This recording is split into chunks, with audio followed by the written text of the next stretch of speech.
మొదటి సమూయేలు గ్రంథము, పరిశుద్ధ గ్రంథము నుండి అందరం వాక్యాన్ని విందాం.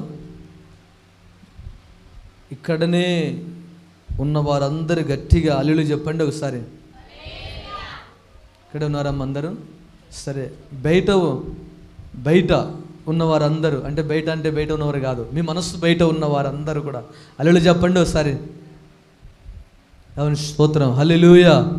మీరు ఇక్కడే ఉన్నారు, మీ మనస్సు ఇక్కడే ఉంది. దేవునికి మహిమ కలుగును గాక. దేవుడు మీ మనస్సులలో, మీ హృదయాలలో దేవుని వాక్యము నాటి ఫలభరితముగా ఫలించుదురుగాక. హల్లెలూయా. మొదటి సమూయేలు గ్రంథము మొదటి అధ్యాయము 6వ వచనాన్ని చదువుదాం ప్రియులారా. మొదటి సమూయేలు గ్రంథము మొదటి అధ్యాయము 6వ లేఖన భాగమును ఈ సమయమందు చదువుదాం. యెహోవా ఆమెకు సత్తు లేకుండా చేసియున్న హేతువును బట్టి ఆమె వేరియగు పెనిన్నా ఆమెను విసికించుటకై ఆమెకు కోపము పుట్టించుచూ వచ్చెను. హల్లెలూయా. క్రీస్తునందు ప్రేమైన దేవుని బిడ్డలారా, ఈ ఉదయకాలపు వేళలో దేవుని వాక్యాన్ని మనమందరం కూడా జాగ్రత్తగా విందాం. పెనిన్నా ఎవరు? హన్నా ఎవరు? ఎల్కానా భార్యలు. ఎల్కానాకు 2 భార్యలు. ప్రియులారా, మొదటి భార్య అక్కడ రాయబడింది. ప్రియులారా, ఆమెకు 2, పెనిన్నా, ఎల్కానా.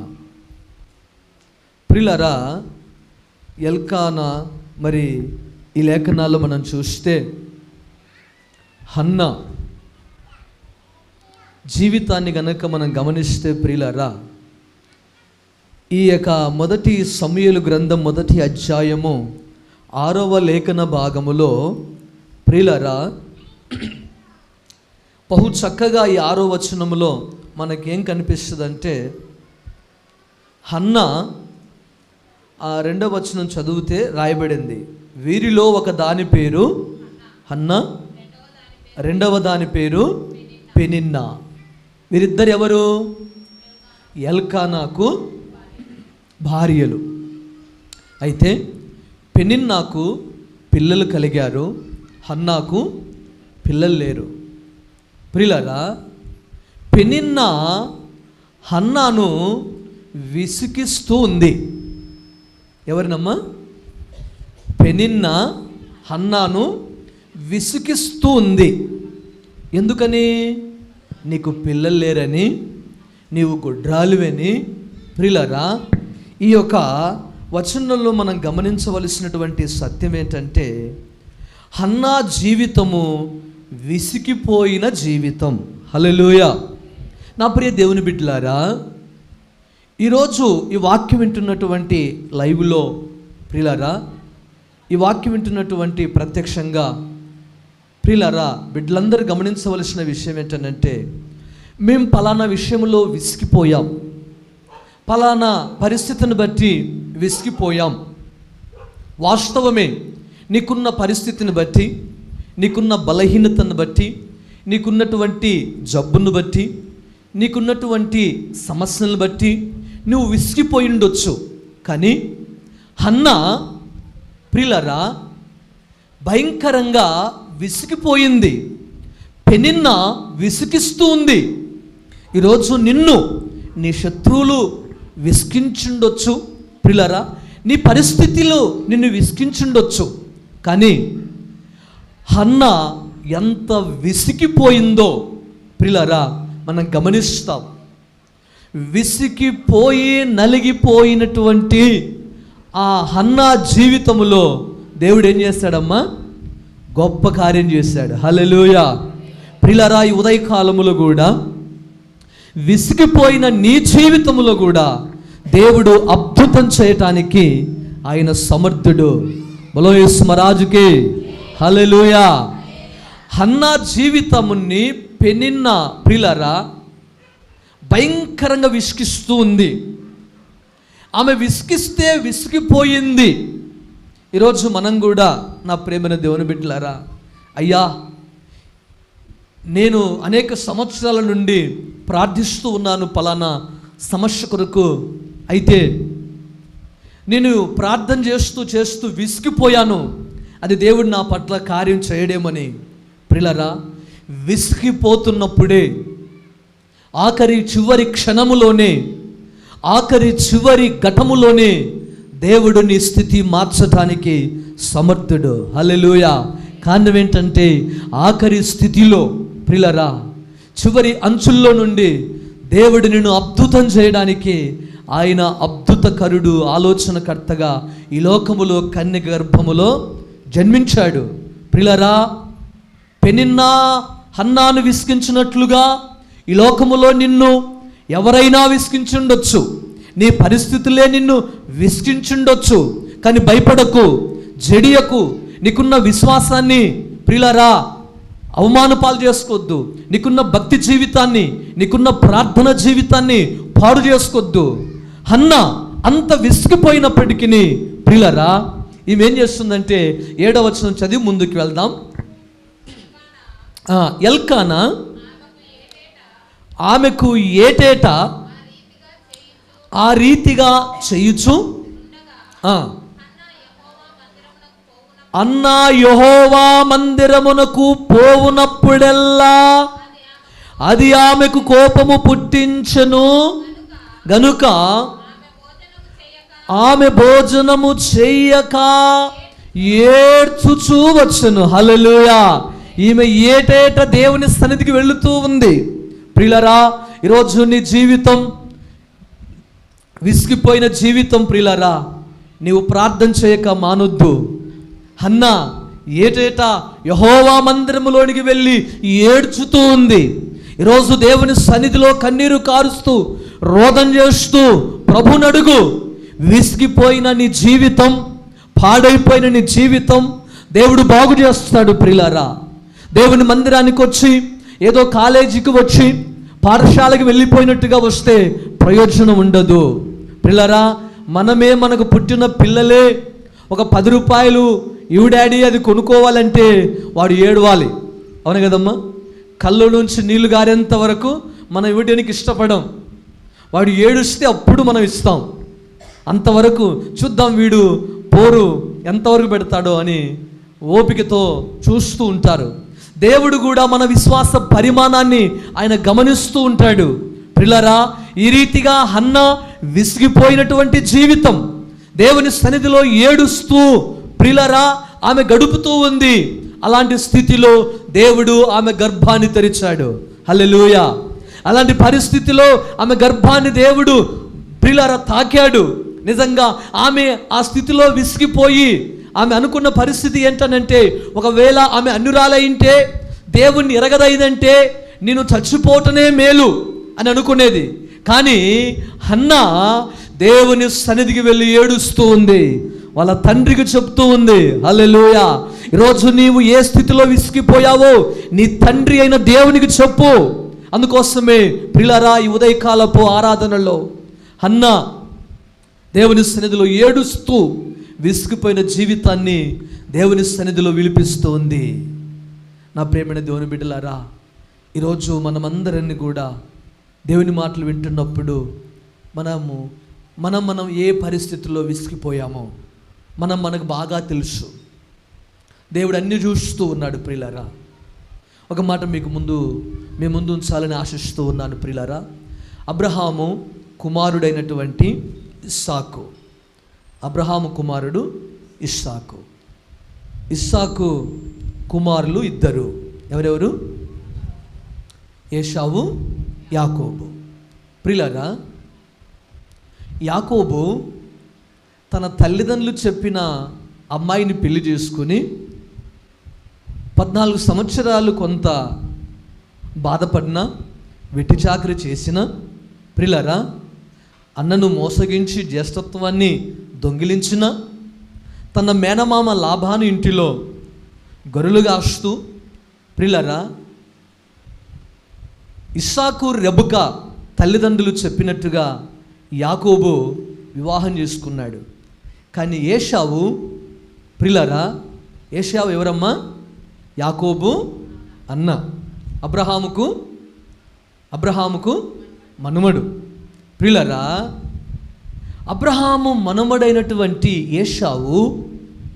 ఏశావు తల్లిదండ్రులైనటువంటి రెబెకా, తండ్రి అయినటువంటి ఇస్సాకు. ప్రియులారా, ఇస్సాకు రెబెకా కోడళ్ళను బట్టి, అంటే ఏశావు భార్యలను బట్టి,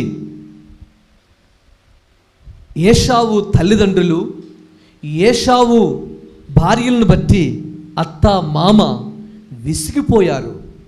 ఆదికాండము, ప్రియులారా, చదివితే 27వ అధ్యాయము, ఆదికాండము 27వ అధ్యాయము 46వ వచనాన్ని చదువుదాం.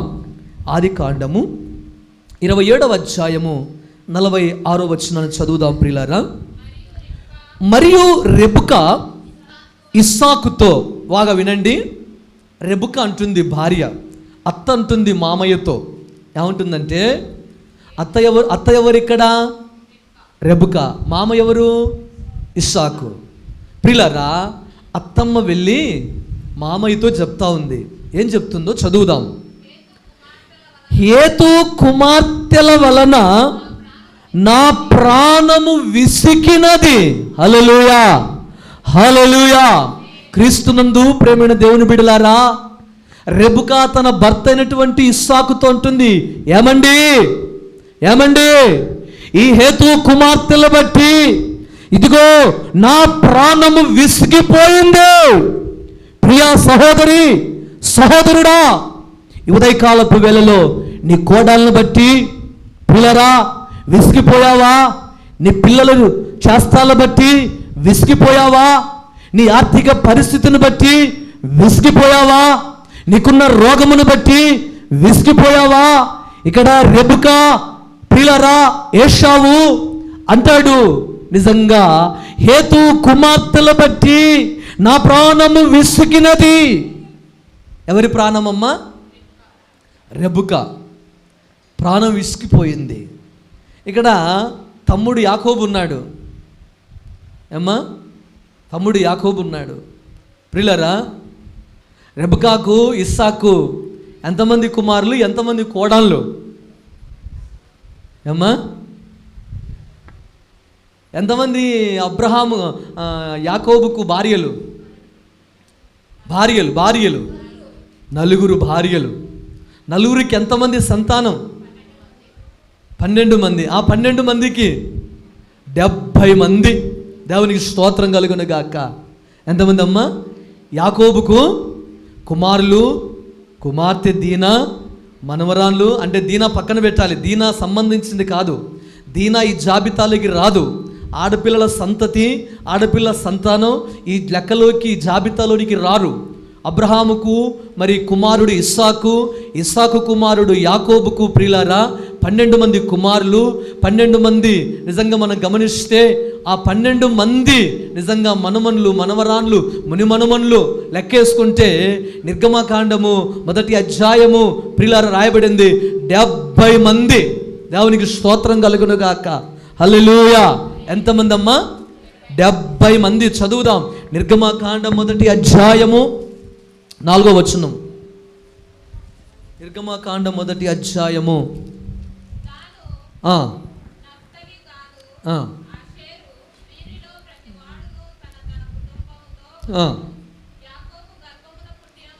యాకోబు గర్భమును పుట్టిన వారందరూ 70 మంది. హల్లెలూయా. అంటే యాకోబుకే 70 మంది సారంటే అది కాదు లెక్క. యాకోబు జేజినాయన అయ్యాడు, ఆ తరువాత ఆయన పిల్లల పిల్లలు, అంటే యాకోబు గర్భం బీజమును పుట్టినటువంటి సంతానము 70 మంది. ప్రియులారా, ఏశావు గురించి చెప్పట్లేదు నేను ఇక్కడ, ఏశావు గురించి చెప్పట్లేదు. ఏశావు నిజంగా ప్రియులారా ఈ 70 మందిని బట్టి యాకోబు నలుగురు భార్యలు, కోడళ్ళను బట్టి మనమలను బట్టి, మనవరాలను బట్టి విసిగిపోలేదు. కానీ యాకోబు ఎవరిని బట్టి విసిగిపోయాడంటే, ఎవరిని బట్టి విసిగిపోయాడమ్మా? ఎవరిని బట్టి? కుమారులను బట్టి విసిగిపోయాడు. దేవునికి స్తోత్రం కలుగును గాక. కారణం ఏంటనంటే, యాకోబుకు నిజంగా ప్రియులారా ముసలితనములో వృద్ధాప్యములో పుట్టినటువంటి యోసేపు సుందరుడు, ప్రియులారా సౌందర్యం కలిగిన వాడు, ఎర్రటివాడు, నేత్రం కలిగిన వాడు, యథార్థపరుడు, మంచి సాక్ష్యం కలిగిన వాడు, తండ్రికి తనయుడుగా, తండ్రికి విధేయుడుగా, తండ్రి ఆజ్ఞ ప్రకారం నడిచినటువంటి యోసేపు చూచి యోసేపు అన్నలు యోసేపుపై పగపట్టారు. అప్పుడు యాకోబు కొంత విసిగిపోయాడు, యాకోబు కొంత బాధపడ్డాడు.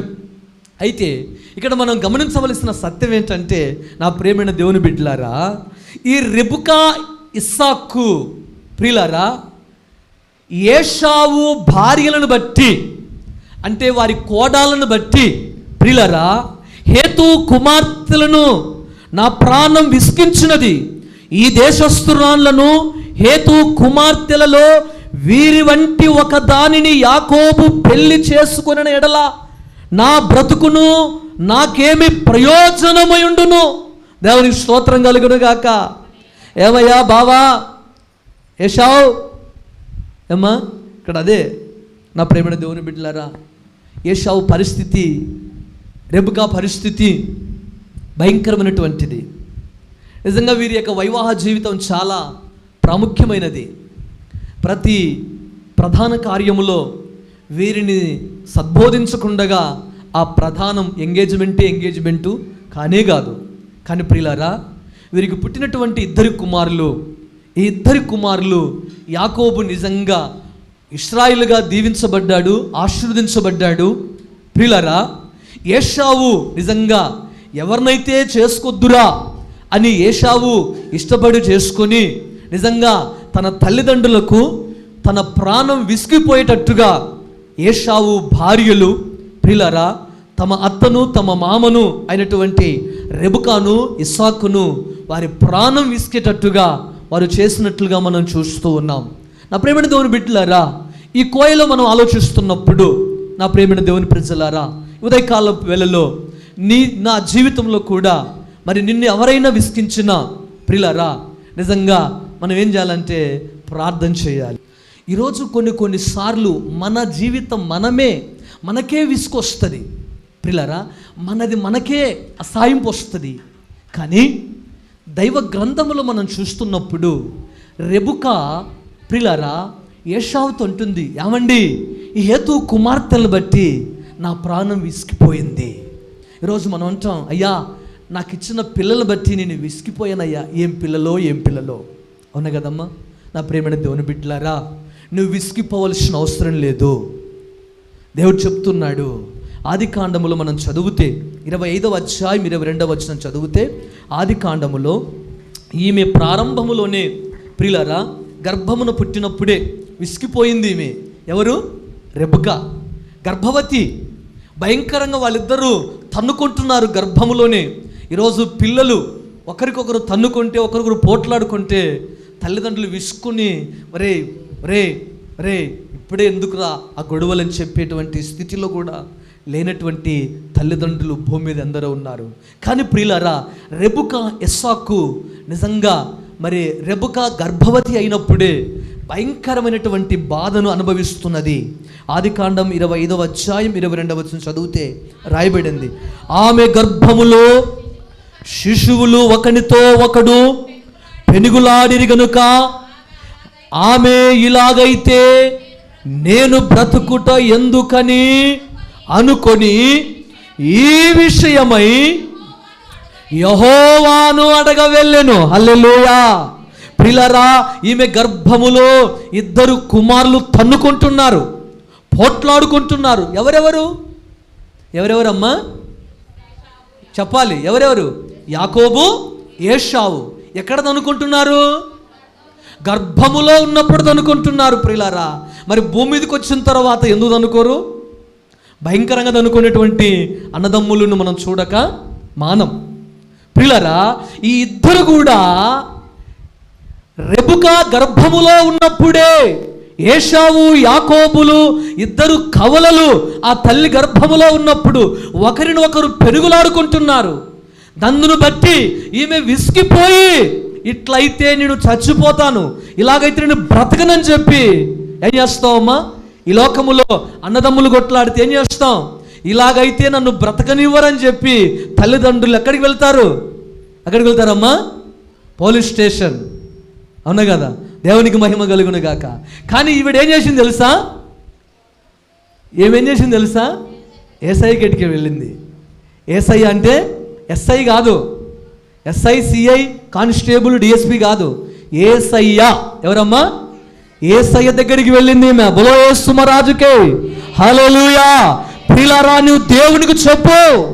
ప్రారంభ దినములోనే నెల తప్పి 5 మాసాలు 6 మాసాలు అయినప్పటికీ రెబెకా అనబడినటువంటి తల్లి తన కుమారులు గర్భములోనే పోట్లాడుకుంటున్నప్పుడు వారు పెనవేసుకొని వారు ప్రియులారా భయంకరంగా గుద్దులాడుతున్నారు గర్భములోనే.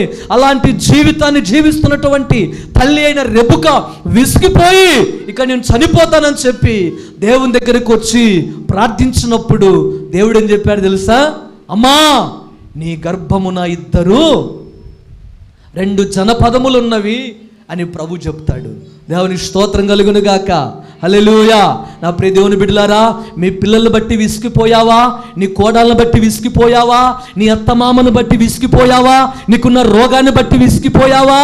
ప్రియులారా, నీ పరిస్థితులను బట్టి విసిగిపోయావా? అయితే దేవుడు నీతోనే మాట్లాడుతూ ఉన్నాడు. బాగా వినండి ప్రియులారా. సంసోన్, రెబెకా ప్రియులారా, ఆ తరువాత ఇస్సాకు భయంకరంగా విసిగిపోయారు. హన్నా విసిగిపోయింది.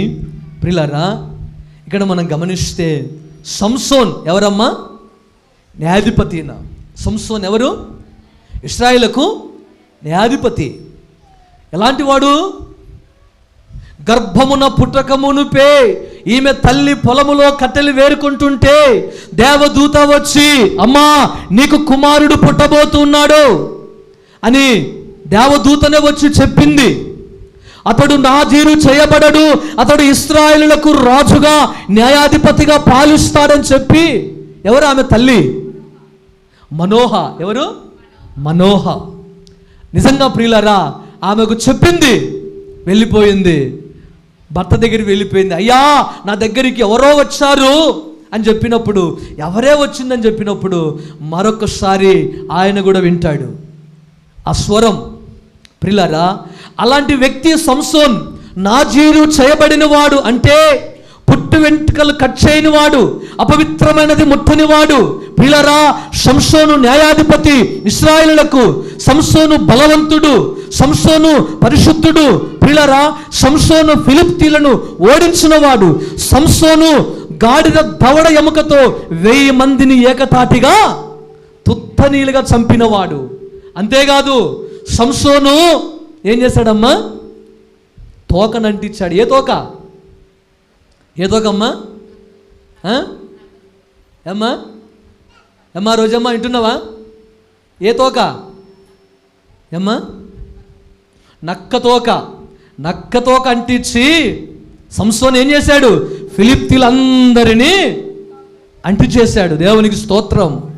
ప్రియులారా, సింహమును చీల్చినవాడు. ప్రియులారా, నాజీరు చేయబడినవాడు, ప్రత్యేకించబడినవాడు. కానీ ఈయన జీవితంలో కూడా ఒకానొక సందర్భములో విసిగిపోయిన జీవితం. హల్లెలూయా, హల్లెలూయా. మానవునిగా జన్మించిన ప్రతి ఒక్కరికి ఏదో ఒక సమయమున, ఏదో ఒక సందర్భమున విసిగిపోవలసిందే. ప్రియులారా, విసిగిపోయామని చెప్పి మనకున్న స్టేటస్, మనకున్నటువంటి విశ్వాసం, మనకున్నటువంటి రక్షణ, మనకున్నటువంటి ఆత్మీయతను పాడు చేసుకోకూడదు. ప్రియులారా, ఆ విసుగులో, ఆ యొక్క బాధలో, ఆ వేదనలో దేవుని దగ్గరికి వెళ్ళి ఆ సమస్యను మనం చెప్పేవారిగా ఉండాలి. ప్రియులారా, దేవుని ప్రార్థించువారిగా ఉండాలి. ఏమ్మా ప్రార్థన రాలేదు? ఏమయ్యా ప్రార్థన రాలేదంటే, ఏం ప్రార్థన వస్తామయ్యా? ఇదిగో నా పిల్లలు చేత విసిగిపోయాను, నా కోడళ్ళ చేత విసిగిపోయాను, నా భర్త చేత విసిగిపోయాను, ఆ ప్రార్థన చేస్తే ఏం ప్రయోజనం ఉందని చెప్పి ప్రార్థన రావంటున్నావు. అవును కదమ్మా? ఇలాంటి వారు లోకములో లేరా? కోకొల్లలుగా ఉన్నారు. ప్రియులారా, దయచేసి వినండి. న్యాయాధిపతుల గ్రంథము 16వ అధ్యాయము 16వ వచనం చదివితే రాయబడింది. న్యాయాధిపతుల గ్రంథము, ఆమె అనుదినమును మాటల చేత అతనిని బాధించి తొందర పెట్టుచున్నందున అతడు ప్రాణము విసుక. దేవునికి స్తోత్రం, హల్లెలూయా. ఎవరమ్మ ఈమె? దెలీలా. ఎవరిమే? ఆమె అనుదినము మాటల చేత అతనిని బాధించి తొందర పెట్టుచున్నందున అతడు ప్రాణము విసికి చావగోరెను. నీ పరిస్థితిని బట్టి, నీ విసిగిపోయిన జీవితమును బట్టి ఆత్మహత్య చేసుకోవద్దు పిల్లరా. ఆత్మహత్య చేసుకుంటే నీ ఆత్మ నరకానికి వెళుతుంది. ఈరోజు నీతో మాట్లాడుతూ ఉన్నాడు దేవుడు. సంసోను ఇంత బలాఢ్యుడే, ఇంత ప్రార్థనపరుడే పిల్లరా.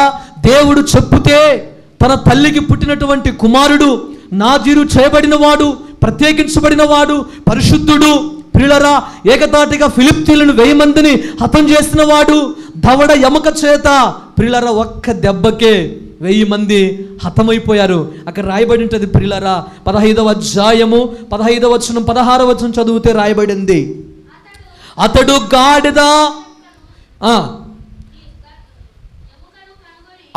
గాడిద యొక్క పచ్చి దవడ ఎముకను కనుగొని చేయి చాచి పట్టుకొని దాని చేత 1000 మంది మనుషులను చంపెను.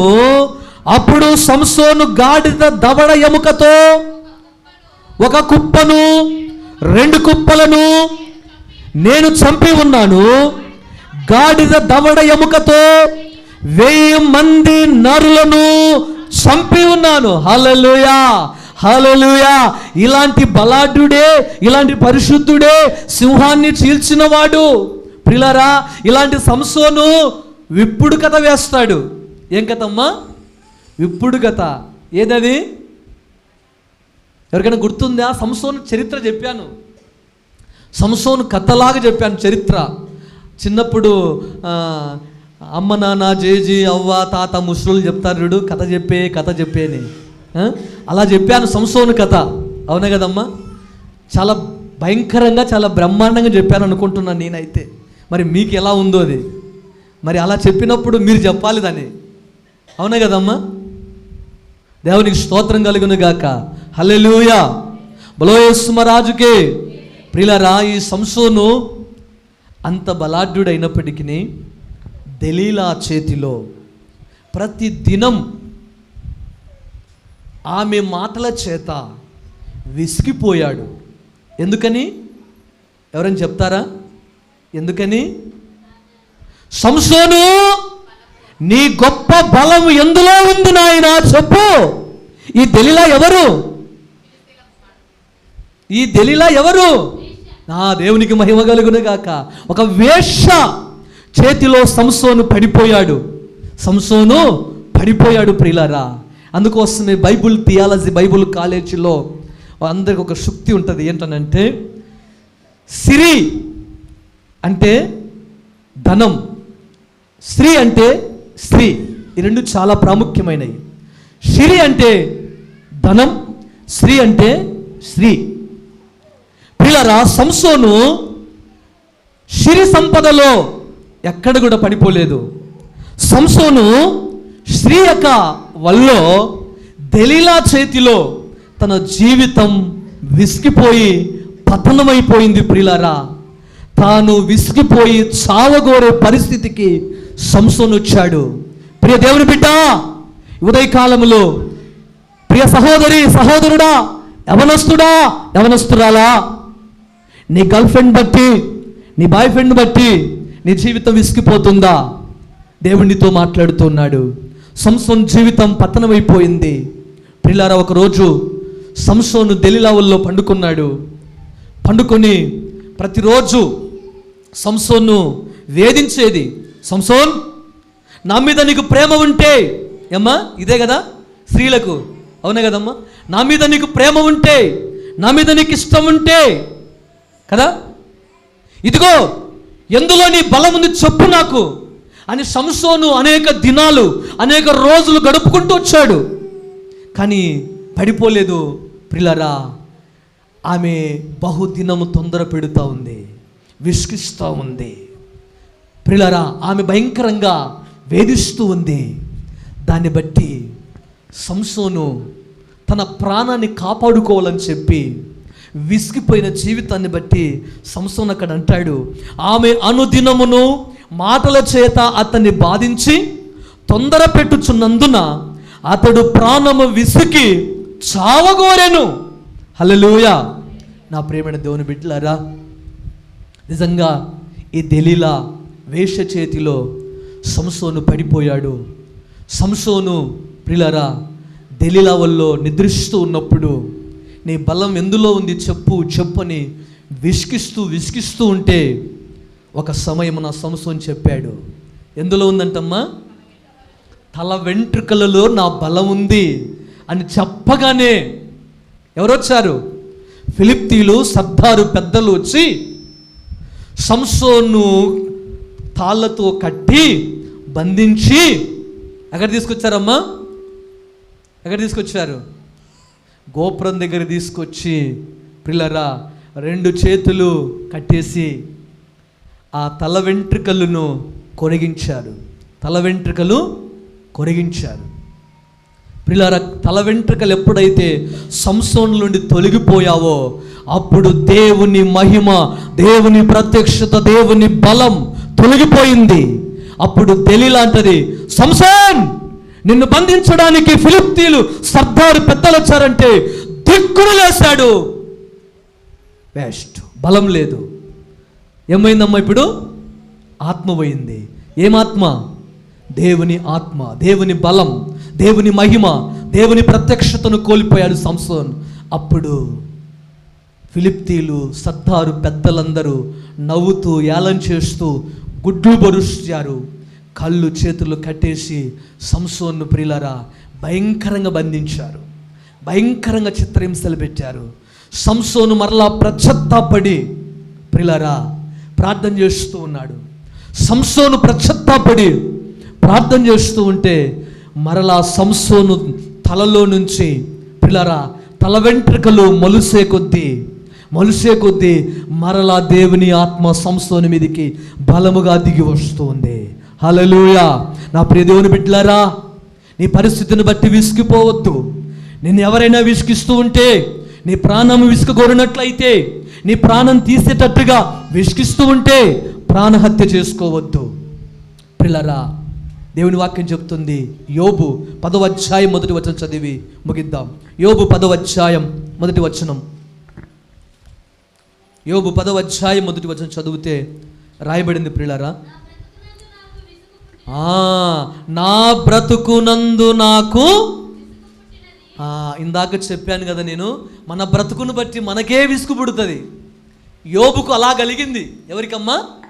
యోబు. ఎవరైనా ఊజు దేశములో యథార్థవంతుడు, ధనవంతుడు, నీతిమంతుడు, న్యాయవంతుడు, దేవుని యందు బహు భయభక్తులు కలిగిన వాడు యోబు వంటి వారు ఊజు దేశములో ఒక్కడును లేడు. అలాంటి వ్యక్తికి ఏమొచ్చింది? ఇప్పుడు తన బ్రతుకు మీద తనకే విసుగు పుట్టేటట్టుగా నీ చుట్టుపక్కల ఉన్నవారు ప్రియులారా, నీ ఇంటిలో ఉన్నవారు, నీ కావలసిన వారు, నీ బంధువర్గం వారే ప్రియులారా, నీ తోబుట్టిన వాళ్ళే ప్రియులారా, నీ అక్క చెల్లెళ్ళే ప్రియులారా, నీ కావలసిన వారే ప్రియులారా, నీ శత్రువులే, నీ స్నేహితులే ఇలాగూ నీకు కలిగిస్తారు. అయినను నువ్వు భయపడకు, అయినను నువ్వు చెడియకు. యోబంటాడు, నా బ్రతుకునందు నాకు విసుగు పుట్టింది. దేవుని స్తోత్రం, హల్లెలూయా. ప్రియ బిడ్డ, నీ బ్రతుకునందు నీకు విసుగు ఉందా? అయితే నువ్వు భయపడొద్దు. ఏంటి సార్ విసుగు ఉందంటే భయపడొద్దు అంటావు? అవును కదమ్మా. మీ అందరికి ఒక మాట చెప్పి ముగిస్తాను. దేని బట్టేనే మీరు విసుకోవద్దండి. మనం ఎవరిమి? మనం ఎవరివమ్మా? రాజు కుమారుడు ఏమంటాడు? మా నాన్న రాజురా, మా తండ్రి రాజు. అవును కదమ్మా. మా నాన్న రాజు, నాకేం భయం? మా అమ్మ రాణి, మా నాన్న రాజు. కాబట్టి రాజుకు పుట్టిన పిల్లలు ఏ కోశములో, ఏ కోణములో, ఏ పరిస్థితిలో, ఏ వేదనలో వారికి భయం ఉండదు, దిగులుండదు, విసుగు ఉండదు. ఈ లోక పరంగానే అలా ఉంటే మన రారాజు, ప్రభులకు ప్రభు, రాజులకు రాజు అయినటువంటి జీవమగలిగిన దేవుని పిల్లలం. గట్టిగా చప్పలు కూడా దేవుని కనపడదాం. బలో యేసుమరాజుకే హల్లెలూయా. పిల్లరా, మనం ఏమైతే ఇప్పుడు విసుకుంటున్నామో, దేనిలో విసిగిపోయామో, ఆయన మనకంటే ముందే ఆ కల్వరి శిలలో విసిగిపోయాడు, రక్తాన్ని ద్వారా పోసాడు. ఆయన బిడ్డల మనం, కాబట్టి భయపడొద్దు. యోబు అంత భక్తిపరుడు, యోబు అంత యథార్థపరుడు, అంత ప్రార్థన పరుడైనప్పటికీ యోబు 10వ వచనం వచ్చేసరికి ఏమంటారు తెలుసా? నా బ్రతుకునందు నాకు విసుగు పుట్టినది, నేను అడ్డు లేకుండా అంగలార్చెదను. హల్లెలూయా. యోబు అంటున్నాడు, దేవుని సన్నిధికి వస్తూ యోబు అంటున్నాడు, అడ్డు లేకుండగా. అమ్మా, ఇంకా చనిపోతామంటే అడ్డెందుకు మనకి? ఇంకా అవునా కదమ్మా? చనిపోవటానికి ఏమడ్డు? యోబు ఏమంటాడు తెలుసా? నేను అడ్డు లేకుండగా అంగలార్చెదను. అంటే దేవుణ్ణి అడుగుటలో నీకేది అడ్డు? నువ్వు చనిపోతున్నావు నీ విసుకును బట్టి, నీ పరిస్థితిని బట్టి. పిల్లరా, నీకు అడ్డు ఏది? దేవుణ్ణి అడుగు. యోబు అంటూ ఉన్నాడు, నా బ్రతుకునందు నాకు విసుగు పుట్టినది, నేను అడ్డు లేకుండా అంగలార్చెదను. నేను అడ్డు లేకుండగా ఏడుస్తూ ప్రలాపించి నా దేవుని దగ్గర నేను ఓదార్పు పొందాలి, నా దేవుని దగ్గర విజయం పొందాలి, నా దేవుని దగ్గర నాకున్న ఈ పరిస్థితి, ఈ విసుగు తొలగించుకోవాలని చెప్పి యోబు ప్రార్థన చేస్తూ ఉన్నాడు, యోబు అంగలార్చుతూ ఉన్నాడు.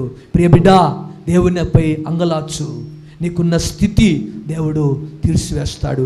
చివరి ఒక మాట చెప్తాను. ఎన్ని స్థితులున్నా, ఎన్ని పరిస్థితులున్నా, అపోస్తుడైన పౌలు ఎబ్రీ సంఘానికి చెప్తాడు. ఈరోజు మనందరితో ప్రభు మాట్లాడుతున్నాడు. ఎబ్రీ పత్రిక 12వ అధ్యాయం 3వ వచనం, ఇది మనం చేయాలి. ఎంత విసిగిపోయినా, ఎంత దిగజారిపోయినా ప్రియులారా, ఈ పరిస్థితి నీకు ఉండాలి, ఈ ఆత్మీయత నీకు ఉండాలి. ఎబ్రీ పత్రిక 12వ అధ్యాయం 3వ వచనము, మీరు అలసట పడకయు మీ ప్రాణములు విసుకకయు ఉండునట్లు పాపాత్ములు తనకు వ్యతిరేకముగా చేసిన తిరస్కారమంతయు ఓర్చుకొనిన ఆయనను తలంచుకొనుడి. హల్లెలూయా, హల్లెలూయా, హల్లెలూయా. నా ప్రేమైన దేవుని బిడ్డలారా, నీవు ఏ స్థితిలో విసిగిపోయావో, కోడాలను బట్టి అత్త విసిగిపోయిందేమో, మామ విసిగిపోయాడో, అయితే కోడాళ్ళు అత్తమామను బట్టి విసిగిపోయారు, పిల్లలు తల్లిదండ్రులను బట్టి విసిగిపోయారు, తల్లిదండ్రులు పిల్లలను బట్టి విసిగిపోయారు.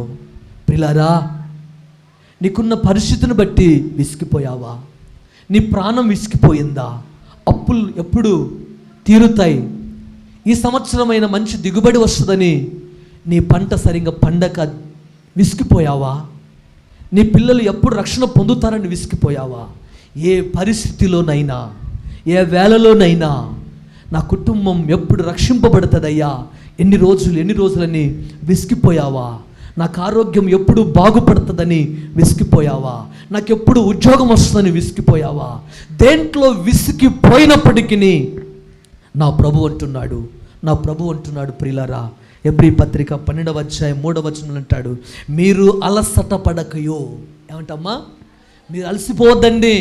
నీవు ఏ పరిస్థితుల్లో విసిగిపోయావో అలసిపోవద్దు. చాలామంది అంటుంటారు, అలసిపోయాను. అలసట పడకయో, మీ ప్రాణములు విసుకకయో. మీ ప్రాణాలు విసుకోద్దండి. ఏదైనా ఇష్టపూర్వకంగా, అది కష్టమైనప్పటికీ ఇష్టపూరితంగా చేయాలి. అది ఎవరి మనస్సు? దేవుని మనస్సు. మనం ఎవరి పిల్లల? మనం దేవుని పిల్లలం. మనం అంటాం కదా, అచ్చం నా అలాగే పుట్టిందమ్మా నా బిడ్డ. అవునే కదమ్మా? మరి అచ్చం నీలాగా పుట్టినప్పుడు నీ పోలికలు ఎందుకు ఉండకూడదు? నీ అలవాట్లు ఎందుకు ఉండకూడదు? మనం అచ్చం దేవుని పిల్లలం. దేవుడు మనని కన్నాడు. కాబట్టి ప్రియులారా, మనం ఆయన మనస్సు కలిగి ఉండాలి. అందుకే అంటాడు, మీ ప్రాణములు విసుకకయూ ఉండునట్లు. ఇక్కడ మందు ఇస్తున్నాడు. మనందరం డాక్టర్ దగ్గరికి వచ్చాం. ఇది మనందరికీ ఆత్మీయమైనటువంటిది హాస్పిటల్. ఏమా, ఈ హాస్పిటల్లో డాక్టర్ ప్రభు యేసుక్రీస్తు వారు ఏమంటున్నారు తెలుసా? బహు చక్కగా మీ ప్రాణములు విసుకకుండునట్లుగా, అమ్మా మీ ప్రాణాలు విసుకకుండునట్లుగా, అయ్యా మీరు మీ ఆత్మదేహం విసిగిపోకుండానట్లుగా మీరేం చేయాలంట? డాక్టర్ చెప్తున్నాడు అక్కడ. డాక్టర్ సలహా మనం పాటిస్తాం కదా. ఏమంటున్నాడంటే డాక్టర్ అక్కడ, పాపాత్ములు తనకు వ్యతిరేకముగా. అమ్మా అయ్యా, మీకు ఎవరైనా పాపాత్ములు వ్యతిరేకంగా మాట్లాడితే నువ్వు గట్టిగా మాట్లాడొద్దు. ఎందుకు తెలుసా? నీ ఆరోగ్యం కాపాడుకో, నీ ఆత్మ కాపాడుకో, నీ ఆత్మ నరకానికి వెళ్ళకుండగా కాపాడుకో. డాక్టర్ ఇంతే కదా, మాట్లాడితే ఏమొస్తుంది? ఆపరేషన్ చేసిన వారికి అమ్మా ఏమా అమ్మా గాయం ఎక్కువవుతుంది, మాట్లాడొద్దే. మొన్ననే ఒక ఆవిడకు సిజరీన్ చేశారు, మాటలు రాకుంటున్నాయి. నాకు మాట్లాడొద్దే, పాస్టర్ వచ్చినాడే మాట్లాడే. సార్ ఈ పాప మాట్లాడట్లేదు సార్. వద్దులేమ్మా, మాట్లాడుకుంటే మనలే. అర్థమవుతుందా? ప్రియులారా, నీ ప్రాణం కాపాడుకోవడానికి ప్రియులారా డాక్టర్ చెప్తే వింటాం కదా. మన పరమ వైద్యుడు ప్రభు అయిన యేసుక్రీస్తు వారు మీ ప్రాణాలు విసుకకుండునట్లుగా మీ పాపాత్ములు మిమ్మల్ని ఏమైనా వ్యతిరేకంగా మాట్లాడితే మీరు మౌనముగా ఉండండి, మీరు మౌనముగా ఉండండి. చదువమ్మా. చేసిన తిరస్కార్యమంతయు, ఏదైతే మీకు తిరస్కారం చేశారనుకో, ఓర్చుకో. ఏం కావాలమ్మా? ఓర్చుకో, సహించుకో. ప్రభు చెప్పు, సహించుకో, ఓర్చుకో. అందుకొరకే ప్రియులారా, నిజంగా యేసు ప్రభు కూడా సహించుకున్నాడు, ఓర్చుకున్నాడు. భయంకరమైన దెబ్బలు మనకు రక్షణ ఇచ్చాడు. అందుకోసం ఇక్కడ అంటాడు, ఓర్చుకో, సహించుకో, ఆయనను తలంచుకో. వారిని ఏమనకమ్మా, నువ్వు తలంచుకో. ఈ ట్యాబ్లెట్ వేసుకో. ట్యాబ్లెట్ ఏంటి? మందు ఏంటి? ఆయనను తలంచుకో. అవునే కదమ్మా? రోజు ప్రియులరా ఒక అమ్మాయి అంటది, సార్ ఆయనను తలంచకపోతే నాకు నిద్ర రావట్లేదు, ఆయన వేరొకతని వివాహం చేసుకున్నాడు, ఎలా బ్రతకాలి నేను అంటే, పాస్టర్ గారు ఏం చెప్పాలమ్మా? ఆయన ఎవరమ్మా అంటే నేను అతిగా ప్రేమించినటువంటి నా బాయ్ ఫ్రెండ్, మా నాన్న మా అమ్మ వాళ్ళు ఒప్పించుకునేసరికి వాడు నిలబడక వేరే అమ్మాయిని పెళ్లి చేసుకున్నాడు.